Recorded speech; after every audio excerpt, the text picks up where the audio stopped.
కేటీఆర్ అలాగే బీఆర్ఎస్ నేతలపై Medak MP Raghunandan Rao fire అయ్యారు. అధికారం కోల్పోయిన ఫ్రస్ట్రేషన్ లో హరీష్ రావు కేటీఆర్ మాట్లాడుతున్నారని విమర్శించారు. 10 ఏళ్లలో ఏవీ చేయలేని అసమర్థులు కొత్తగా వచ్చిన ప్రభుత్వాన్ని అన్ని చేయాలంటున్నారని మండిపడ్డారు.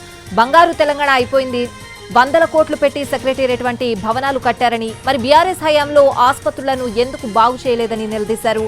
రైతుల ఆత్మహత్యలు ఇప్పుడే కాదు బీఆర్ఎస్ అధికారంలో ఉన్నప్పుడు జరిగాయని అన్నారు ఆయన. ఎర్రవల్లి ఫామ్ హౌస్ ముందు దౌలతాబాద్ రైతు ఆత్మహత్య చేసుకున్నాడని ఎంపీ రఘునందన్ గుర్తు చేశారు. అధికారం కోల్పోయినటువంటి బాధలో కేటీఆర్ గారు, కేసీఆర్ గారి కుటుంబ సభ్యులు అర్థరహితమైనటువంటి అవగాహన లేనటువంటి మాటలు మాట్లాడుతున్నారని నేను అంటున్నాను.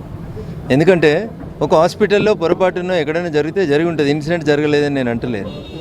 మొత్తం 5 నెలల్లోనే ఏదో మార్పు జరగాలి. 10 ఏళ్లలో మీరు ఏం చేయలేని అసమర్థులు మీరు కొత్తగా వచ్చిన 5 నెలల్లో ఏదో జరగాలని చెప్పి ఏదో ఊహించుకుంటే ఎట్లయితుంది? 10 సంవత్సరాల్లో తెలంగాణ బంగారు తెలంగాణ అయిపోయింది, అంతా అయిపోయింది అనే మీరు పోయి ప్రగతి భవన్లు, సెక్రటరియట్లు పెద్ద 100 కోట్లతో కట్టినప్పుడు మరి 10 ఏళ్లలో మీరు కట్టిన దవాఖానలు ఏమైనా డాక్టర్లు ఎట్టిపోయినరు?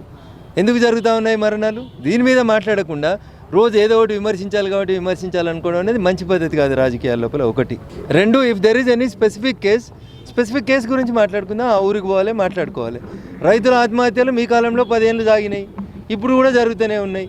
So how you will compare it? You have any statistics అంటే నో స్టాటిస్టిక్స్. మా కాలంలో రైతుల ఆత్మహత్యలు జరగలేదు అని చెప్తారు. జరగలేదా అన్న? ఫామ్ హౌస్ కాడికి పోయి మా దౌలతాబాద్ రైతే ఊరేసుకున్నాడు. దానికి there is no answer from the TR.